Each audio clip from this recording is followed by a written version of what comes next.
The password. John who? Come on. Okay, John Woo. All right. Come right in. It's a trap!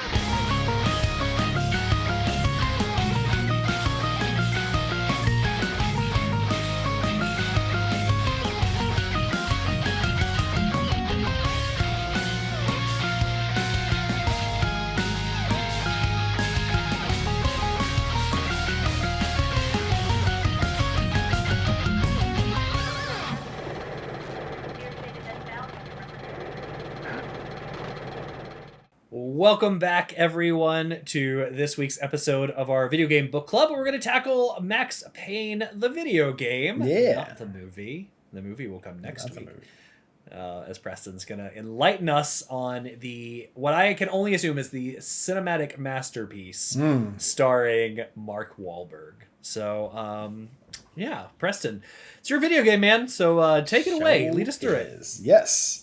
So, Max Payne, made by Remedy. I think this is like their second game. I think the first one was like a top-down car combat game or something like that. But then they decided to go on with this one. So, this is obviously a third-person shooter with very noir vibes, New York detective type of vibes. And it is the first one, as far as video game, to implement bullet time. So this predated the Matrix. So this came out in 2001. I think the Matrix came out in 1999. Correct. The movie or the games? The movie. The games didn't come out until later than this. Yeah, so 99 then was the film. Predated the games. Got it. Yeah. But yeah, and this came out in like I said, 2001 on PC. And then that was in July of 2001. And later that year, in December, it came out on PS2 and Xbox. So it was originally just PC-only game. This is what I recommended to try to play it on. Unfortunately for us, the Steam, at least, version of the game, which I'm assuming it's the same version for every store you go to. It is, yeah. We have an issue where the cutscenes, as far as like the comic book cutscenes, audio doesn't work. That's a weird compression thing. There's been many iterations of Windows since then, so it is it has a problem with it. I personally tried. What are you playing on? Are you playing on PC or are you playing? I'm playing on PS2. Or PS2. Okay, and not a remake, right? So that's the OG game. This is the original PS2 copy that was in front of me, but it's not anymore. The only reason I asked is because I saw a video and it seemed to be like a newer version. It was dark, like you were complaining about. Was it? But my version on the PS2 was not dark. But I saw like the video I watched was very dark. Yeah, I don't know. There's something weird with I think the encoding on mine. I think with some older TVs it might be a little better. I know that if you were to try it a different way through the PC, it'll work just fine. Which, to be fair, if that's the way you want to go, that's the way you want to go. The only place you can legally buy this right now, outside of Steam, which doesn't work, but where you can buy it that actually works, is that it is backwards compatible on the Xbox. So you can get an Xbox Series S and X. You can get through there if you like. So if you're going to ask me what way I say you should play it, I'm going to tell you to play on Xbox. Now, if you're a wizard and you can get some shit to go and work, I do recommend the PC. I think that with the aiming and the bullet time and stuff like that, it's a lot more fun to play with mouse and keyboard. Not to mention there are some platforming areas that might help out as well. That's just how I played. That's just how I feel like it feels better. I'm playing on PS2. It runs just fine for me. I have like a little bit of issues with aiming because it doesn't do aim auto assist, but it does the thing to where like if I'm looking up for a while and I'm not holding on up, it will recenter itself even while I'm trying to shoot somebody who's on the second floor. So that's the only real issue I've run into as far as like playing on a console versus PC. But yeah, it came out later on, and it even has a port, an isometric port. It came out on Game Boy Advance 2 years later, and is also That can't be good. I wouldn't assume so. Yeah, I'm not sure. Another port was also done for Max Payne Mobile. It was released on iOS and Android in 2012. In 2022 is when let's see here. It was announced that Remedy is doing a remake of both Max Payne 1 and 2. I was waiting on that for a while, but since it was announced in 2022 and we still haven't seen anything from it this year, I'm like, let's just go ahead and we'll play through the first one. And then when the remake comes out, they're coming out as both games on a single title. You guys, if you enjoy yourself with this one, you think that less loading times and things might be a little bit better for you, then we'll have a fun time going back and kind of looking back on what we've played and what's coming out. So I'm super excited about that remake. So hopefully it comes out soon because that will be the best way to play the fucking games. I read that article too, saying that it was like 2022, and my initial thought was like, what the hell? Like, that's a long time. You feel like a remake wouldn't take so long, but no, unless they Remedy doing the remake? What's that? Did it say that Remedy was doing the remake, or did they toss it out to somebody else? New development agreement with Rockstar says they'll allow them to develop the remakes. So right, because Rockstar technically owns the IP. Yes, while they were making Rockstar owns it. Okay. While they were making 2, Rockstar bought the rights to Max Payne. Rockstar ported the game. I want to say ports of the Max Payne for 2 Xbox and Macintosh. This one doesn't say it here, but I'm pretty sure they did one of the ports. I'm assuming PlayStation or Xbox. But they did do some of the console ports. Yeah, they did do some of the console. They probably did that and probably like, hey, this blew up while you're making 2. How about we just buy it? And they bought it. This is in double-digit millions what they bought the franchise for. So a good chunk of change in about 2003-ish. I forget when that second one came out. But yeah, that's a good chunk of change. Which is why in Alan Wake, they can't actually mention Max Payne directly. They say he's a detective. He's got a different name. He looks very familiar. Same actor. But yeah, it's they didn't have a huge budget for this one, so a lot of the, if not all, of the faces you see, since they couldn't afford motion cap with actors, they just used developers and people who worked on the game. From Remedy. Yep. From Remedy. And then they took a still shot and wrapped it around polygons, and it looks utterly horrifying. It can, for sure, yeah. The Max Payne, it doesn't really look like Sam Lake a whole bunch. Like, sometimes it does, like, when you get closer up, but, like... I think it looks just like him. Yeah, I think it looks just like him, too. Yeah. It may just be the fuzzy-ass filter I got on this fucking PS2 giving me. I can't see it as well. But, yeah, so that's Sam Lake. That is the writer who does the face of it, but the voices are all different. The voices are actually acted by voice actors, which... Majority of them, I think, sound pretty good. There's one I exceptionally wrote down in my notes that I do want to talk about that I thought was a hilarious voice acting work. But we'll get there when we get there. So, unless you guys got any questions about the making of this game, we'll just go ahead and get into it. I will say this, especially the PS2, is in more chunks. PC, you had those chapters. So you got Act 1, 2, and 3, and you got chapters in between them. The chapters on the PC, from what I understand, aren't chunked out as well as the console versions are.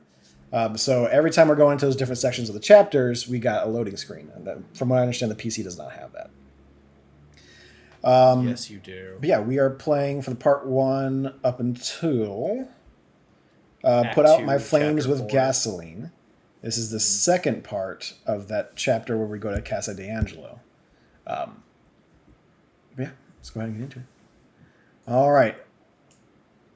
Oh, scroll down. Like, why did my notes disappear? They did not. Part 1 opens up with police chatter and a helicopter flying into a snowy New York. The chatter talks about an assault on Acer Plaza. The camera scales of the building to Max as he narrates.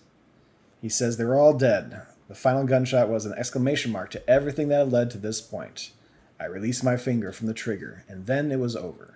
To make any kind of sense of it, I need to go back 3 years.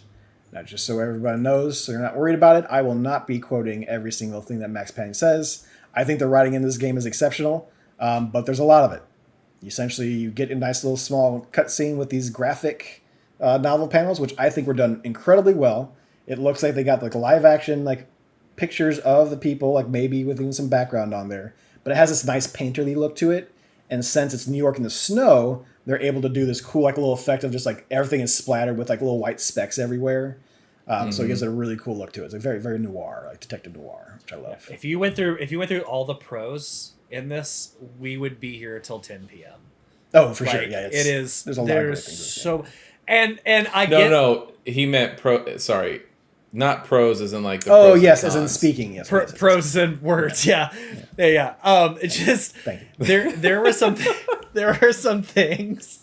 Yeah, we'll get to the pros and cons later. Yeah. There were some things like in the beginning when he was talking about the snow. He's like, I forget. It's like some sort of like silver razor blades falling through the sky, Yes. and I was like, oh god, I get it. Like I was like, my first thought was, that's a sentence, and it's not a wrong sentence. No. It's just you put for every noun or verb like 6 adjectives, Yeah. like so Yeah. much. It's very in like this that, sentence. like detective noir writing, like ish, like Oh, like yeah.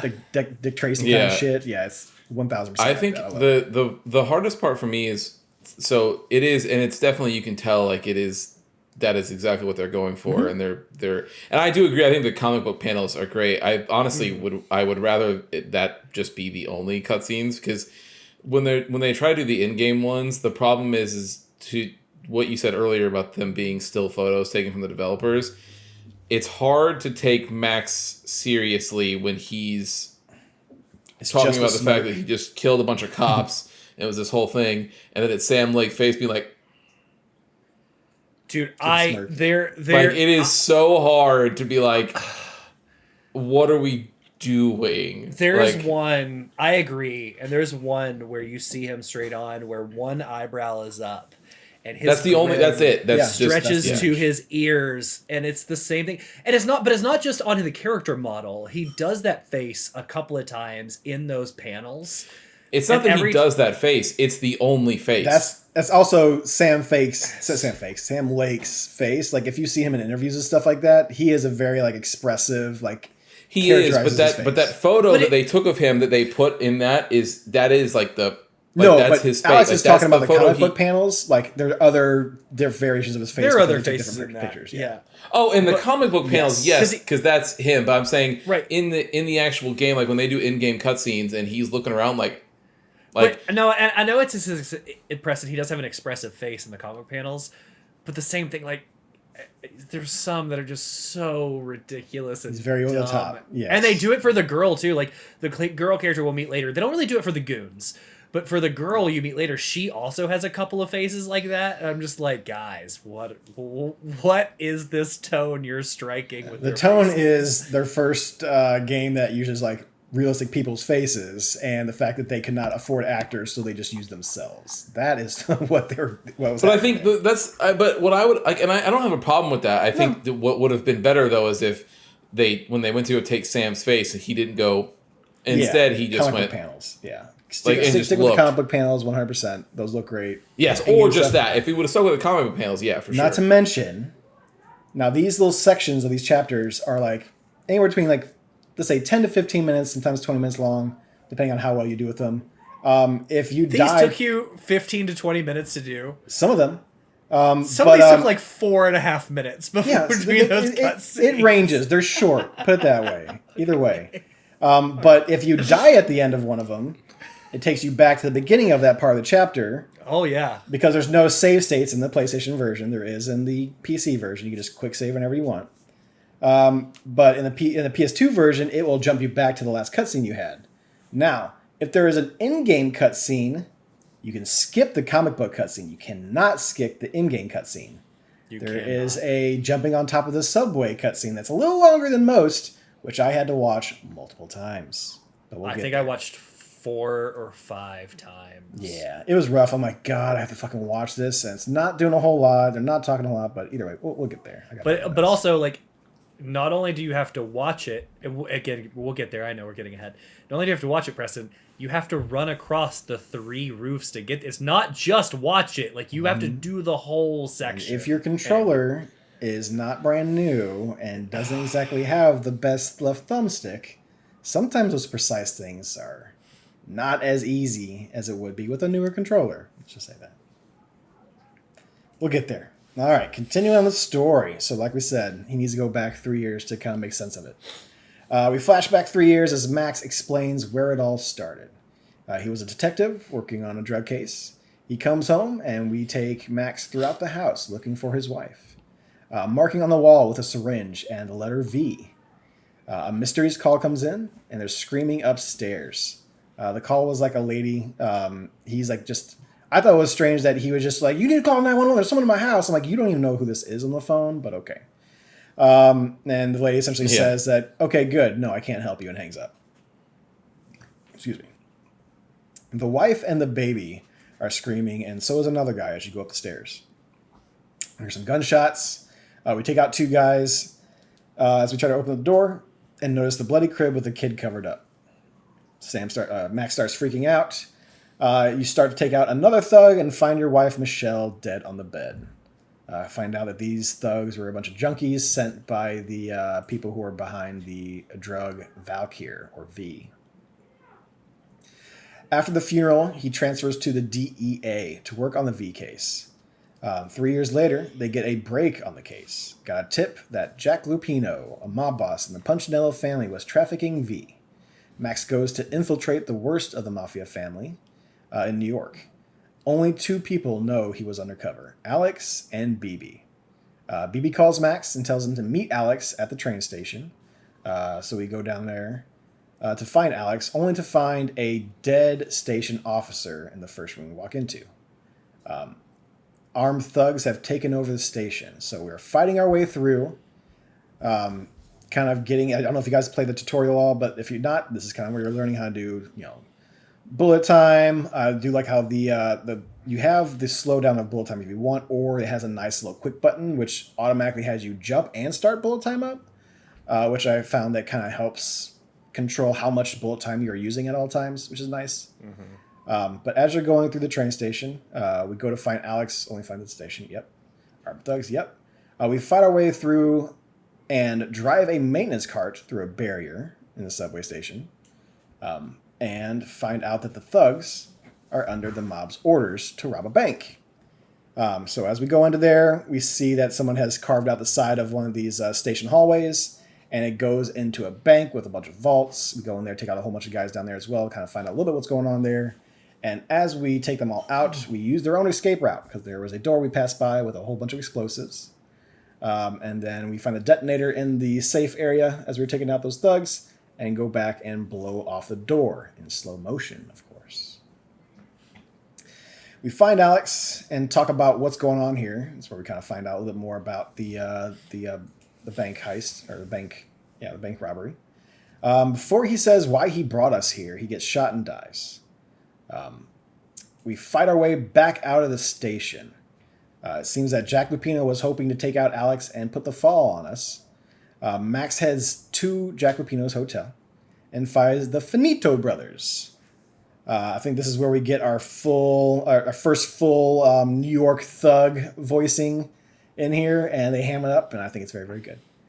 He had some stupid one-liner for this too at the end, where it's like, They it's almost all Finito for the Finito brothers. Or something. Yeah, exactly. Like, That's exactly why the name's there. Yep. Mm-hmm. This guy stinks. Yes, there are some other names in here as we go on that are just like, okay, you were trying to pull real hard to get some of these names, and you're just like, okay, what's the Italian word? Like, okay, we'll make that a last name. That's fine. I mean, these guys were what is Remedy? It's Freddy Biscotti. Niagara. Yeah. Remedy is a Finnish video game developer, so they're going probably based off of what they've seen from movies and the few times that they were maybe in New York. Who knows? All right, so I feel like this whole thing is just based off Max Payne. Finns don't travel, those idiots. They've never been to a city. I feel like the whole thing is just based off the Punisher. Like, I don't know. Like, you guys are the comic book guys, but like, I mean, it legitimately just feels like Sam was like, if man, the Punisher I really like the wasn't Punisher. in the military and just a cop, I would say, yeah, you're not completely off wrong. I mean, that's the only difference really is that the Punisher is a Marine who came back and had his family killed, and he goes off to find the bad guys who are involved in killing his wife and kid. And this is kind of the same deal, except this is him. Max Payne is a cop, while right. But beyond that, it is identical. I mean, like, he's got a huge arsenal. He wears the same jacket and like clothes. Like it, it's very Punisher. Like how it comes off to me. Again, I don't know. I've never looked up what Sam, what his inspirations they were thinking about this, but it makes me feel like he and a bunch of his friends were like I would love to make a Punisher game, but we'll never get the rights. So I have a feeling this is when they wanted to make a detective noir game, and they knew the best way to make a game, at least back in that day, is like, okay, we're running a whole lot of shooting and stuff like that, so we're just going to have it. His family gets killed within the drug dealing bullshit, and then Max goes out to seek revenge. And that's probably as far as they got. But yes, it's very, very similar to Punisher. So we meet the Finito brothers, who lets Max know that his cover has been blown. We end up taking them out and finding out that the V deal is going down in this very hotel with Muerte. And he is in room 313. As we go on our way up to room 313, we find out that Max is on the radio for killing Alex, and we fight our way up to the room. So he has been set up to take the fall for Alex's death. We find a note from the Don himself in the room, solidifying their involvement with the drug itself. We hear on the radio that a blizzard is hitting New York, and we make our way to the hotel bar. Magneto is there, telling a lady about dudes getting into a fight, but then they end up playing fighting games, and he says he strangled them with the cords because they were too soft. The lady, who is morphing underneath the bar, while he tells his story. Whoa. I put down what I wrote here. It's MMMPMMH. Morphing, you know? Just a little muffle. Her mouth is full. Yeah. Also, it was, just really quick. What did this for me, where I was like, no, was the hand on the back of the head. Like the force. Oh, yeah. It was kind of like the pushing forceful, her down. like little imagery go back down. that it had there. And I was like, I don't. Not a big fan of that, yeah. Just to be really quick, before we moved on from this, I did look it up. Allegedly, there is no connection whatsoever. Remedy was not inspired by the Punisher whatsoever. Yeah, I wouldn't think so. It's a very... To do this. I'm sure that the stories that happened... They wanted to make a... Go ahead. Sorry, go ahead. No, it's fine. You got it. Go ahead. All they said was that they wanted to make a game that was... they wanted to do a crime fiction, noir thing, but then they were inspired by Hong Kong action films. Yes. Yeah, John but the Woo first films, Punisher... The first Punisher came out in 1974. You cannot tell me you're not influenced in the story by the Punisher. Like was the Punisher inspired by other stories that had the family gets killed and the guy goes on revenge killing spree? Probably. Yeah, I don't know. I mean, maybe Death Wish or something. Sure. Like, but I did see a funny comment, which was Max Payne is just the Punisher if he decided to not make murder a career. Oh, sure. Well, I mean, I haven't played 2 or 3, so maybe he did make a career. Who knows? Allegedly, it ends, I guess. No, who knows? All right, so the lady and the gentleman Muerte behind the counter, they see us, and we have to start taking them out, and other thugs down as well. I put down here that Muerte also had his pants down during the entire fight scene. Yes, he does. I noticed that. I'm like, oh, that's funny. We find an old phone line connector, old phone line board. And I got a little quote down here. The word was out. A deadly virus released into the city's corrupt circulatory system. Something wicked this way comes. Max Payne at large. That is Max Payne's actual internal dialogue as well. But I did like that. That was a fun little quote. As we exit the hotel, bombs start to go off. And Max sees the Russian mob boss drive by. Vladimir. He drives past with a car that has a license plate reading vodka. A gas tanker flips on its side, and the nearby apartment building has a whole floor explode. Jack Lupino's suite is on the top floor of this building. A random phone rings as we go up there.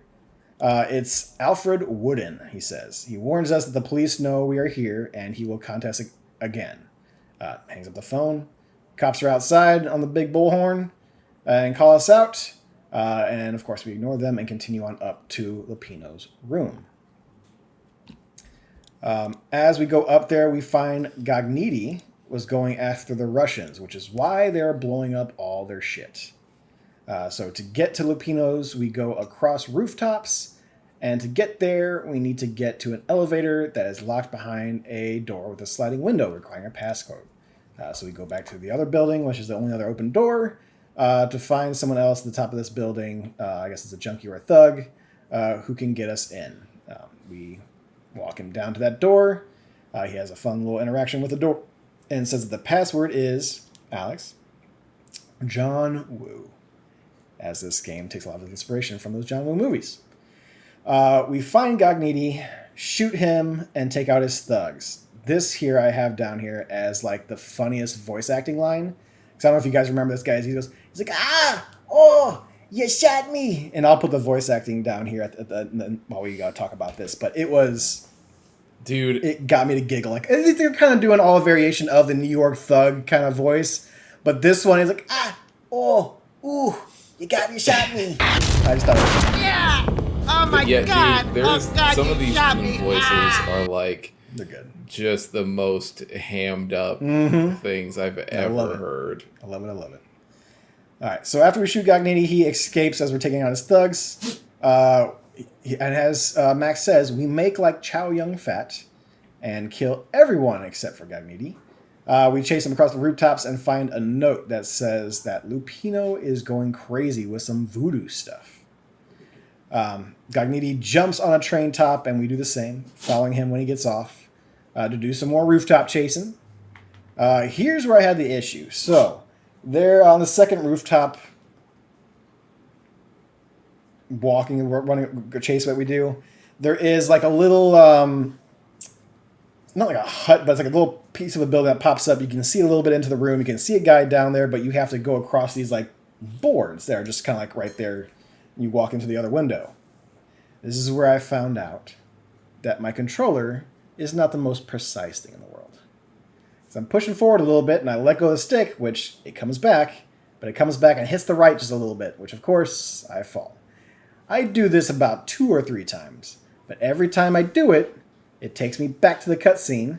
I'm able to skip the graphic novel version of it, but then I gotta watch both of us individually jump on the train, wait while they do their dialogue, and then individually jump off the train and watch all that happen. It's one of the longer in-game cutscenes, and it was not fun to watch over and over again just due to my controller feeling like it wants to take a little slight right whenever it wants.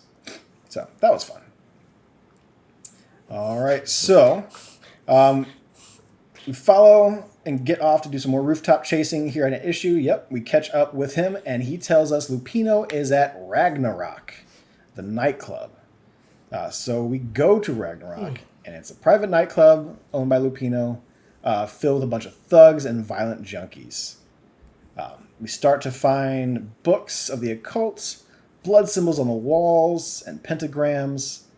And here we also have a little bit more platforming than usual. So we're kind of jumping, trying to get to certain areas. Sometimes ladders are falling, sometimes little planks everywhere. Didn't have as much problem this time when it comes to the controller and what I had to deal with. So as we do more platforming and fighting, we get backstage to find a bunch of candles and a giant blood ritual area. Notes of the demented arcane rituals, and Lupino is asking all the blood gods for power. He says he's a Mr. Beast. And that quote does not jump. It does not hold up anymore. I thought this turn in the story where it went like full blown occult was the most ridiculous thing I've ever seen. Like, I mean, it's a turn. It's a surprise. Yeah, it's a twist. No, it's not a surprise. It's a turn. There is like, there's a normal mob story, and all of a sudden there's pentagrams on the floor. Dude, one of those books is like the Necronomicon or whatever it's called, the Necromonicon, whatever that stupid thing is. Necronomicon. Thank you very much. Like one of those like I'm sorry, I was answering your question. No, I was saying thank you because I couldn't get it out. Because like he's talking about like trying to summon Cthulhu and other stuff, and then when you get to the fight, it's just like in a pool of blood. I'm just like, I got to this point. I go, we're in a mob story, and I hit this. I was like, what is happening? He wanted to change it up a little bit, so he tossed some occult in there. It makes it a little more interesting. I like it. It's one of the mob bosses, like underlings. He's wanting to get more power, so he has the bright idea because he's a super smart thug. Now he's just gonna start calling out on all the blood gods, and I'm gonna do all these blood sacrifices. I'm gonna get powerful sooner or later. One of them's got to be right. So it ends up just having this chaotic night. Because one of them's got to be Did right. that statement not sound ridiculous coming out of your mouth? Like yeah, you said. of course it's ridiculous, but I think it's also like it just gives a little bit of more interest and interesting stuff in the story. Okay. So we go to Ragnarok, and it's a private nightclub filled. Yep, like, all this shit. Which, by the way, Ragnarok is a great name for a club with like a ROCK, yeah, like a Ragnarok, stage ROCK, yeah. Yeah, Ragnarok was a great name. Yeah, great one. I got a quote here. After Y2K, the end of the world has become a cliche. But who was I to talk?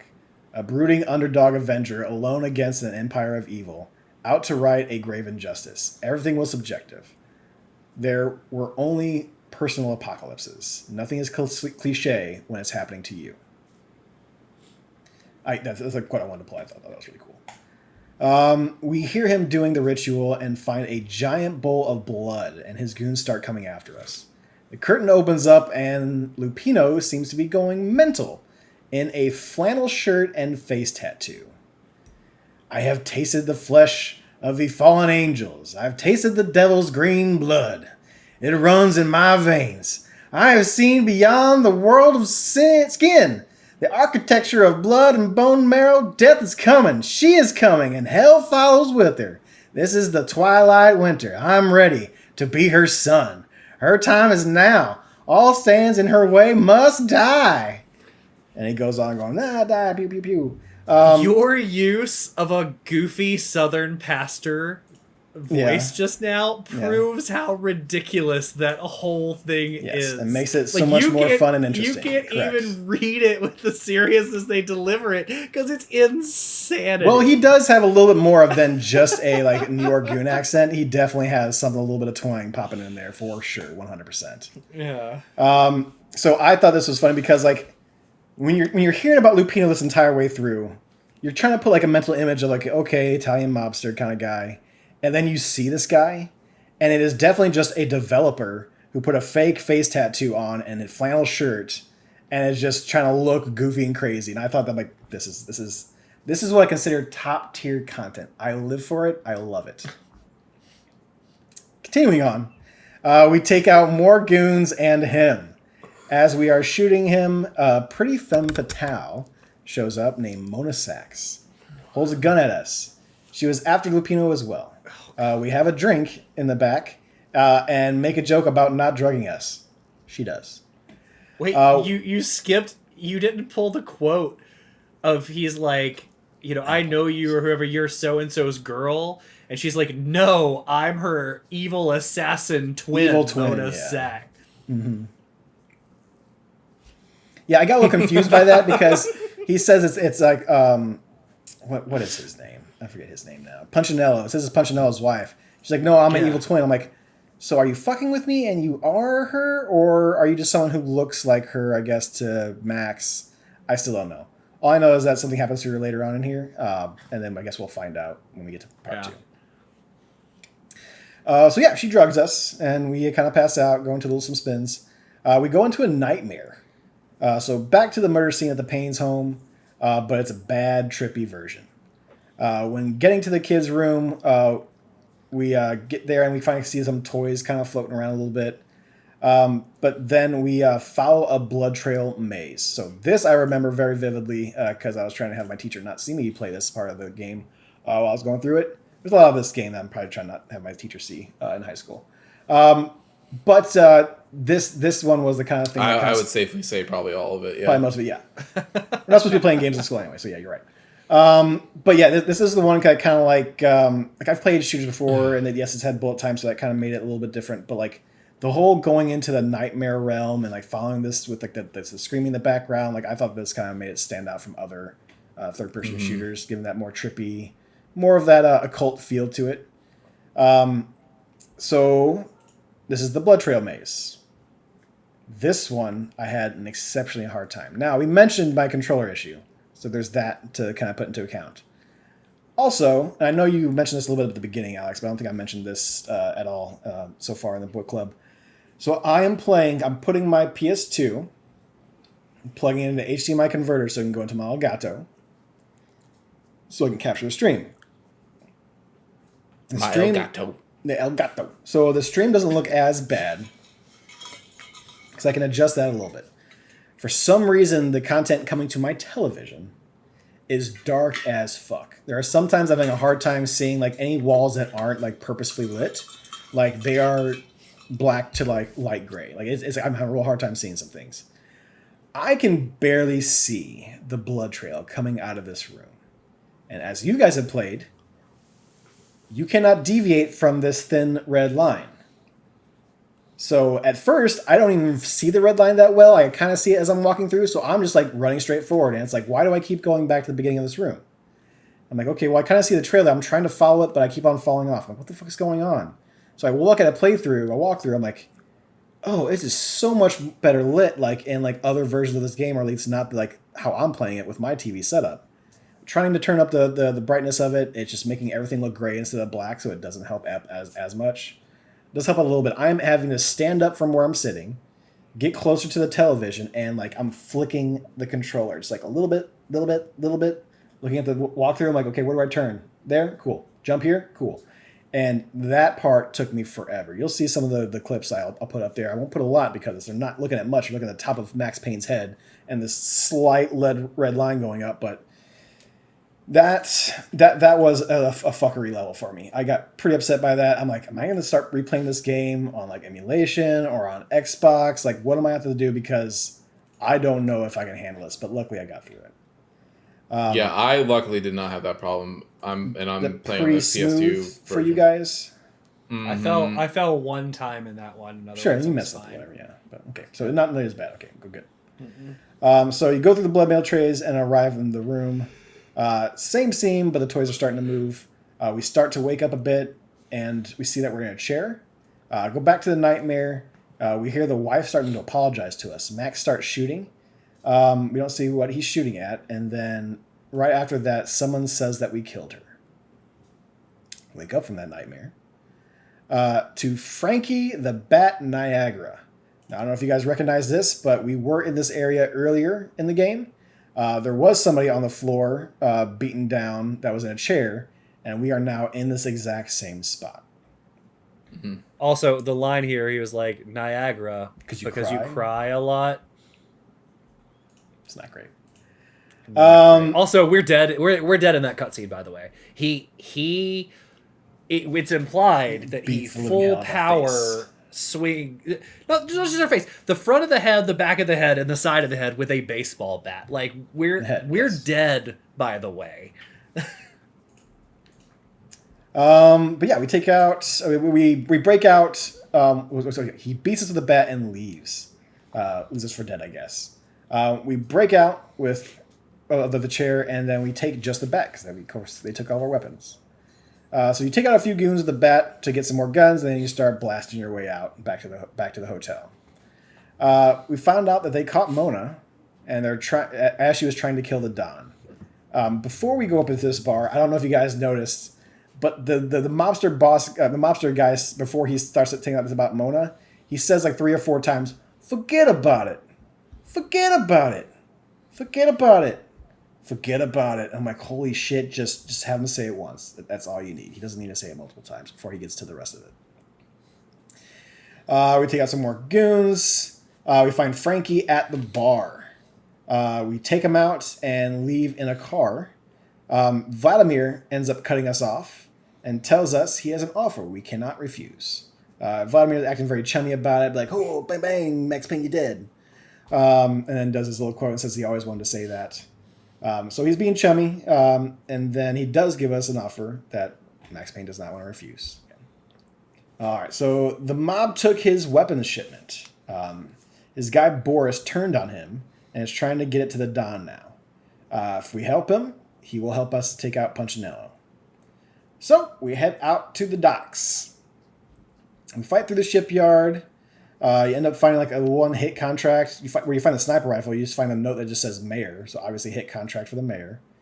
And then you pick up the sniper rifle as well. We fight through some more thugs/junkies.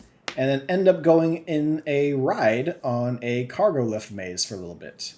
Obviously, you're going to be utilizing that sniper rifle a whole bunch here, knocking out some people in some watchtowers and then some guys down below as well.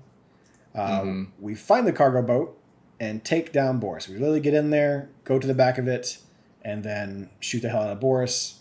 Once we take him out, Vladimir says that we can take up our fill, and there are just guns and ammo galore in this little boat. So we fill up all your ammo, fill up all your guns, and then Vladimir says he owes us. But Max says he doesn't want to have any help. He says this is a solo deal to go after Angelo. So Max leaves with all the guns and calls Angelo. Angelo says he wants to meet him in the restaurant because Max wants to break a deal with the boat. Obviously, he doesn't want to break a deal with the boat. He just wants to kill him. So Max ends up calling Angelo. We're going to meet him at his restaurant. We arrive. It's empty and starts to explode.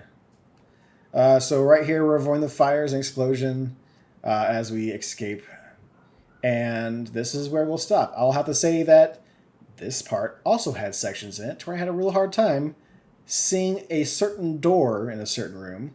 So I had to start this up over and over and over again until I found the door. But yeah, that's part one of our Max Payne playthrough. Obviously, we'll be finishing up next week as well. But how do you guys feel? You've kind of been hearing me. I'm a big fan of this game. Obviously, the PS2 is putting a little damper on that for me.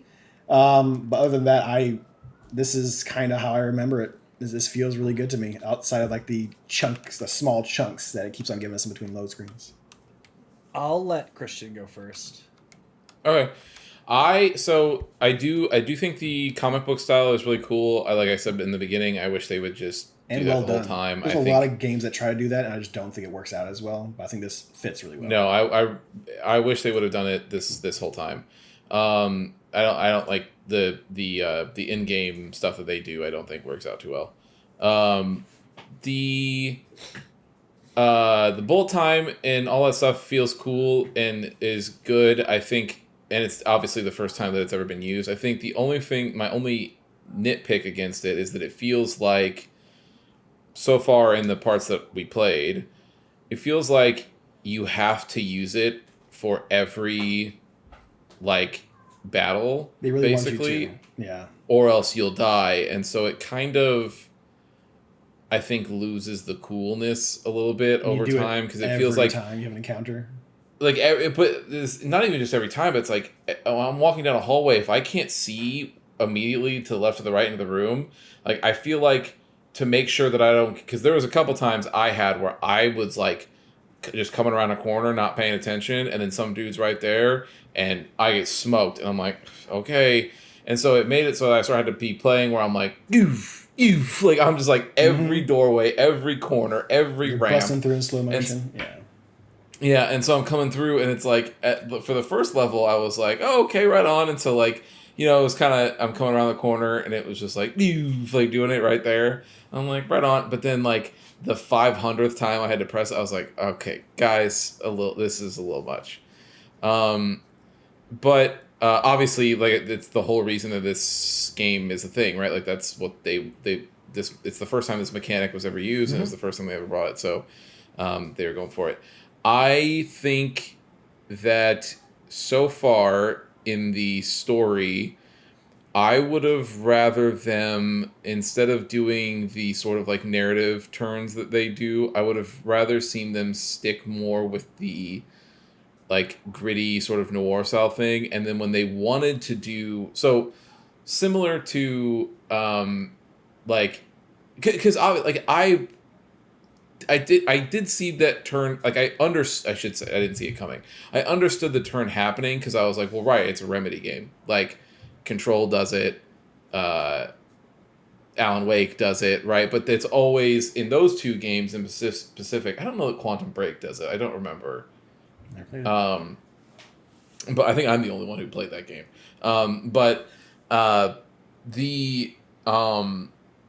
I'm sure they did. Either way. So I understood the turn happening, but in those games it's all centered, it's all centered in that universe, it makes sense.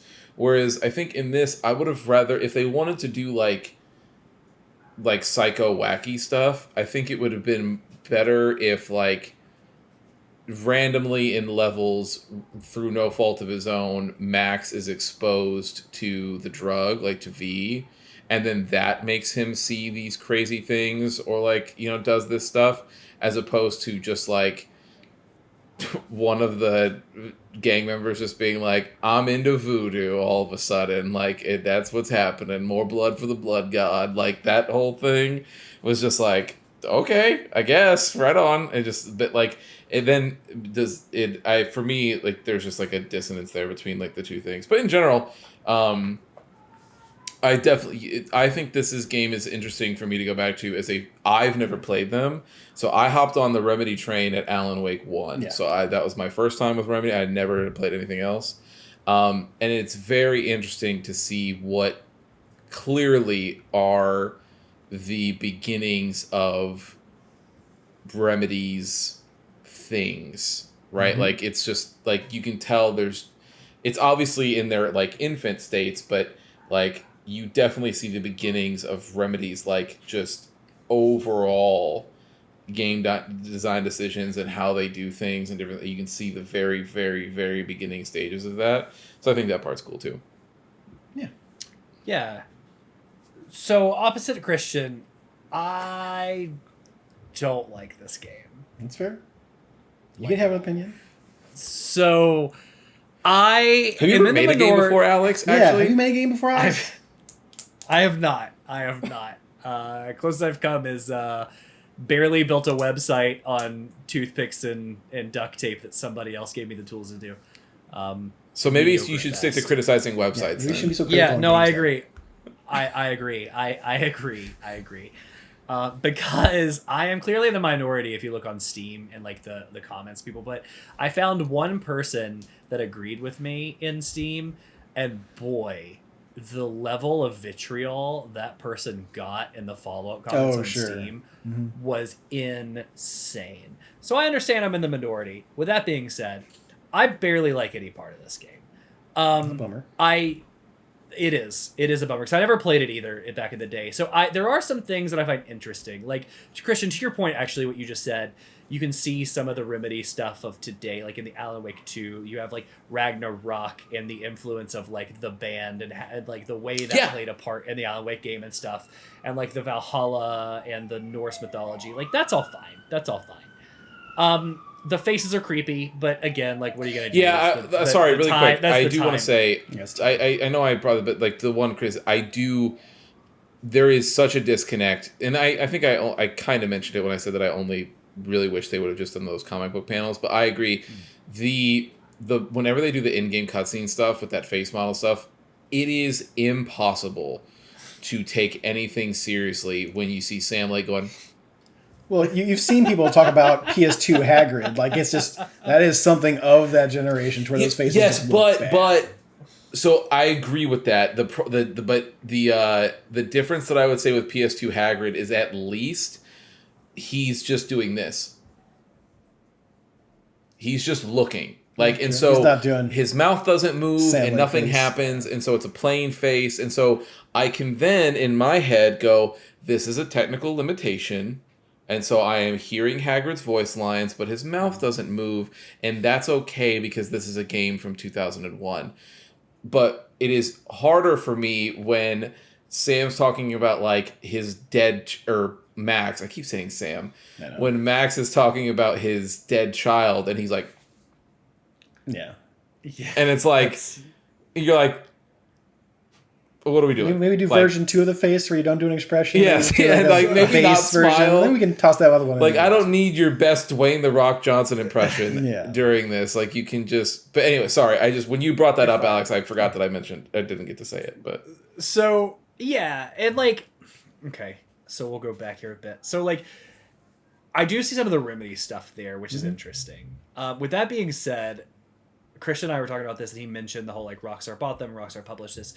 And I actually think this game feels less like a Remedy game and more like a Rockstar game. And I think you can feel it all over it. Like, if you told me, without me knowing anything, and said this is a Remedy game, and Christian, you said this, right? The people that made Alan Wake 2 and made Control, because that's where I got in with them. Yeah, your first one was Control, right? Control, yeah. I would not have believed you. But if you said this is from the same company I know. If you said this is the company that made Grand Theft Auto 3 and The Warriors and Bully and Manhunt, I would be like, oh, okay, it fits. Like, I totally see, like, all of that in this, right? And I think that's why I actually don't like it. So, I'm not offended by violence. You guys know this when it comes to that stuff, right? Like, the games. But I feel like this is overly gratuitous. It's like not a very and here's the thing, I think it's hampered by the fact it's a very empty world.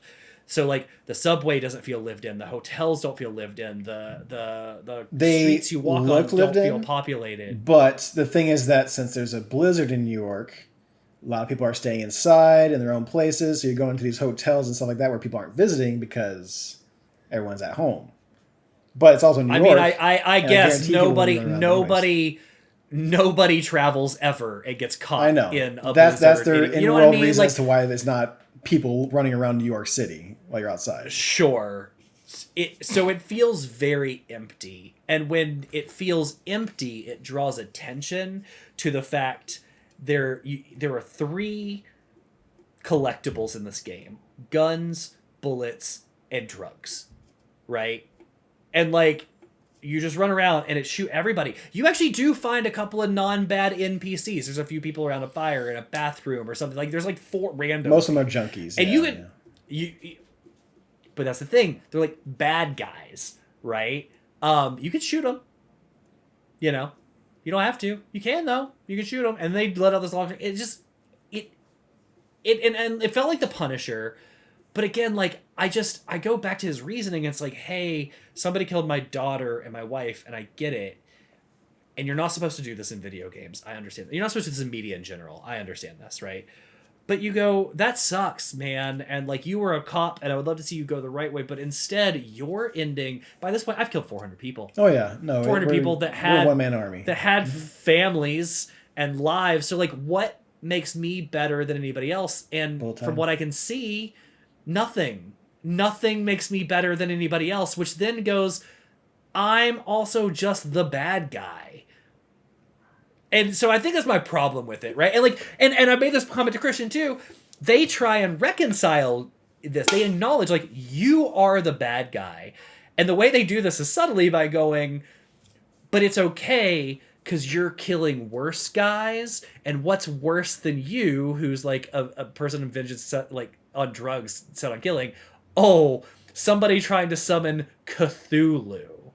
And it's just like, bro, what is this turn? So there's that part I'm trying to reconcile, which is I don't feel good being Max Payne. Like, I feel bad. You don't feel righteous running around about it, just yeah. No, not at all, just murdering everybody, right? So like, that's part of it. The other part of it is I think that it's written interestingly. Like, I think they actually do a really good job at saying this is a noir story, and this is what it feels like. So I think it's written well to get you to feel the tone of the genre. I don't think it's written well. Period. Stop. Right. Like, I don't think, in my opinion, everything said here is just my opinion. You don't have to say that. And go online to Steam. I am in the vast minority. It's a lot of people with nostalgia and rose-tinted glasses, to be fair. Yeah. I think if it stays a mob story, it's fine. Like, honestly, dude, the Satanist blood god thing, like, it threw me. Like, where I was like, I'm down for this, like, mobster on mobster crime and, like, drug trippy stuff.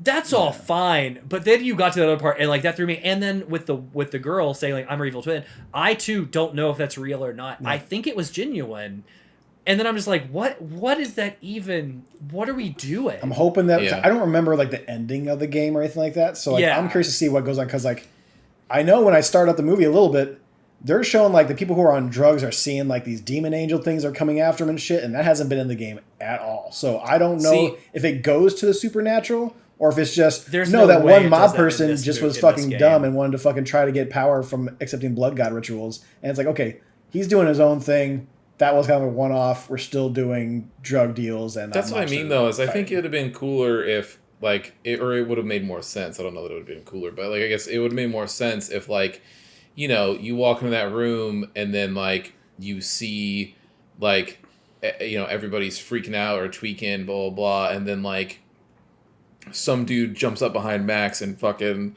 gets him with some V, or, you know, and then all of a sudden his vision goes crazy and then he starts seeing all of this stuff. And then you start seeing those things. Now I'm in. Right? Like, now I'm like, oh, okay, this makes... And then if you wanted to do more trippy stuff, like, later on in the game, you just have to find a way to get him exposed to more stuff, right? Tripping You leaned flashbacks into and the stuff, fact that... You leaned into the fact that this guy is doing nothing but popping pills the whole game. Like, you have That it too. there, too, right? Like, so you're taking those two things, and this is where it starts to compound. I don't feel good being him. I don't like the cutscene where the guy's like... I'll turn, take me in, do whatever, and it's like, not too late, you're dead, and then blam, blam, blam. Like, that's cold blood, right? So you compound that with a writing that... That's really why I thought it was the Punisher. I know. So you take that experience with the motives, and then you put that with the writing that has pulled me out of the immersion, and then you mix it, and this is the killer, in my opinion, for this game. You mix it with the consistent pauses in gameplay. It just stops. Like, I'm not kidding. In that early part of the game, there were like 4-minute scenes in that subway and bank area. I was playing that same game as you. Yeah, I know. And it's like, why are we stopping? So, I think the 3 acts, the multiple chapters per act. So the Act 1 has 9 chapters, Act 2 has 5, and Act 3 has 8. Or that was vice versa. 8, 5, and 9, whatever. But then you have 3 sub ones in between there. For those listeners that haven't played, there's a cutscene in between all of them. And sometimes you're like, okay, cool, I got a save point, I guess, because I just made it through a tough fight. And other times you die to what you said, trying to jump across a fucking subway 4 those times. Checkpoints are brutal. And you have to do the whole thing over again. And it's like, and they try and go, oh, it's okay, but this subway section only took 2 minutes to go from window across the top to the subway. It's like, okay, but then that makes you question of like, why do you even have a cutscene here? Like, why do you even need to break it here, right? So so those 3 things have compounded. And I'll be honest too, like, it's not, I'm not hating to hate. No. Because I'm like you, like, I never played it. I really wanted to be like, oh, this is like, I've always known Max Payne. The game you've heard about for many years. You're like, I finally get to play it. I wanted it to be like, so like, I wanted to get it, and I just feel like this game's slowing me down at every turn with the bullet time and the cutscenes and everything else. So by the end of the playthrough, I was like, I need to get to this. Sure. I don't think in the end you're gonna like the game, but that's just what the things that you like are definitely. This is not hitting those kind of beats, and with the story chunkiness stuff of the levels, could change. Yeah, the story can change, and the story will be all right for you, but like, it's gonna be this game of you're gonna play 5 to 15 minutes. And you're going to get a cutscene. You're going to play 5 to 15 minutes, you're going to get a cutscene. That's just, that is how this game is. If you watch me play, what was that? El Paso Elsewhere, which is very influenced by Max Payne, you'll notice that there's a shit ton of fucking levels in there. They're not all very long. And you got a cutscene in between each and single one of those levels. Like, it wasn't just a full fluid thing. Like, that is to be known as, like, to me, like the Max Payne, like, format. Of like small levels, a little bit of story. Like, you're not getting 5 minutes of story between every single one of these cutscenes. You get 3 panels that pick up the scene. You get a little bit of dialogue in it. You're in and out. It happens a lot too, just within those levels. Like, you go pick up a note or you go pick up a phone, and it jumps you in. You get like 2 or 3 panels, and it jumps you right back in. So it's but keep that in mind too, right? Like, it's not giving you a lot of story, but your breakdown, there's a lot of story there. There's like 4 different. Like, mobsters you've talked about. I was going to say, my issue was trying to get the names right to who's who. It's like, okay, well, now we're going to Punchinello. Now we're going to these guys. Then we go to that guy. I'm like, who the fuck am I going after now? And like, towards the end, obviously, we're going after Punchinello, which is supposed to be like the head, I guess. But like, you get that kind of like, I've heard like 5 different Italian last names. I don't know which one I'm going after right now. It could change by the end. Again, like, I may not love it because the gameplay and whatever. Gameplay is not going to change. And again, like, thinking about his contemporaries, but like, for me right now is that's the hardest thing, I think, is that when you realize it came out alongside Final Fantasy X, Halo 1, and Grand Theft Auto 3 all in the same year. Yeah, it's just like, the thing that would have to change for me is by the end of this game, I really need a righteous Max Payne. Otherwise, I don't feel good Sure. about being the main character. I So can see that's that. we'll see. We'll see where I it can see goes, that, yeah. right? Like clearly I I'm don't gonna finish remember. it, You're and gonna I'm having no problems. I will say this was funny. I'm having no problems mechanically, other than as soon as you start in the game, you have the subway, right? And the train like kind of goes by, and I looked and I was like, oh, I wonder how far that goes. And like I don't know where it wants me to go yet. So I jumped down, I'm running down the subway, Yep, and it I did just the same it thing. goes. So I don't know what happened to Really? you. For me, I turned. You hit a wall at one point, and you're like, okay, I have to Yeah. turn around, and it's all black going the other way. So I start running back, and about like 20 steps into it, things go red for a second, game crashes, and then just puts me back at the beginning of the level, and I was like, okay. That did not happen for me. I was Subway able to walk train the whole way does back. come by No. sooner or later. I crashed the game when I ran all the did way you? down and turned around. Yeah, it did not do that for me. I was able to walk and go all the way back to where I was supposed to go. I did not crash the game. Yeah, it was pretty funny. Which is surprising because Yeah. with my luck, I definitely would Yeah, have. you would have. Yeah. So yeah, there's that. Cool. So we will be finishing the game. Yeah. Yes. About the same length of playthrough again because the Act 2 is the kind amount of chapters smaller. is about the same amount of chapters as just Yeah. part 1 itself. So it should be like a little bit shorter depending on if they extend it on the levels. Who knows? But it should be Yeah. roughly It'll- about the same, if not a little bit less. It'll be interesting. The one thing it's made me do by the end of this, we'll see. It's just like 2 and 3. 3 is, I guess, universally hated. 2 is pretty well liked. 3 is made by So, like, Rockstar. Yeah, Okay, so so 3 is so Remedy stopped, and so 3 I think was a 360 game, That sounds and about right. that Yeah, PS3. 60. and that was when Remedy was, obviously Max Payne 1 and 2 made them a lot of money, but that was when they were like, yeah, we just don't know that we want to keep doing this, and Alan Wake Rockstar didn't was make like, a whole lot. Made a decent And- amount, but like not as much. well, they as- hadn't made Alan Wake yet. This was them getting to Alan Wake. So I thought when- Alan Wake was before Max Payne 3 happened. What I'm saying is that they told Rockstar, I don't want to make another sure, one. We're doing yeah. our own thing. And Rockstar was like, we'd really like you to make Max Payne 3. And they were like, we're not going to do that. So they went, well, fuck it. We'll just make it ourselves then. And so they went and did it. So that was not them. That was just Rockstar. I won't go play them, especially depending on the ending of this, but it has made me want to like explore the stories behind them, right? Like what happened 2 and 3 and so on. So I'll give the game credit for that, right? Like I always find that stuff interesting if it gives me a chance to learn more And it's about it. also interesting for people who yeah. like only played Alan Wake 2, right? Or like Alan Wake 1 and 2, or maybe in Control, to where it's like, Yeah. oh, that guy I saw in Alan Wake 2, now I'm getting a little bit more of an idea. You obviously knew he was like a noir kind of detective kind of guy, and he does speak to you a little bit. Yeah. And people are even calling like that the teaser for the Max Payne like remake. Because I'm assuming they're going to use the same engine and like the model and everything for Sam Lake's face. Maybe de-age it a bit. So 'cause the younger one, interesting thing though is that so in Alan Wake, right? Like his name's Alex Casey is how they do it, but they only focus on the detective era of Max Payne. Right? Not- They don't talk about his Punisher Yeah. run. Yeah. And so like, yeah, I don't know, because I agree. So here's the thing: is like I agree with Alex in that like the character arc is obviously like you take it or leave it, but it's like I also feel that way about the Punisher, so it's easy for me to just Sure. sort of I guess like disconnect in that way where I'm just like, yeah, I mean I don't like like the basis for your character doesn't even make sense, but it's But what you you're know doing, what you came right? there So you're for. doing your thing. Yeah. But it would be interesting to see how people end up feeling about it from a remake, like to your point, Preston, about people who've only played Alan Wake 2, because very surprisingly, there was a lot of people who have only played, like they never even played Control, right? Like they just were Control like, and Alan Wake 2 were the only ones for me. I never played but Alan Wake 1, but right? the difference even with somebody who played Control first is that at least in Control, especially with the DLC, there is setups for like Alex Casey is mentioned in Control. Alan Wake is mentioned in Control. The whole bureau and so like is in there's Control. That's true. Yeah. That's true. right, like so you already have like a basis of an understanding. Like, oh, okay, right. I know the Alan Wake event, right? Like I know what that's supposed. Like I heard about it, so here's me doing this thing. And then Alan Wake 2 does a nice job of like touching on little details and keeping you up to date. But like there are some people who are just like, this is my first game, fuck it, I'm just getting into it.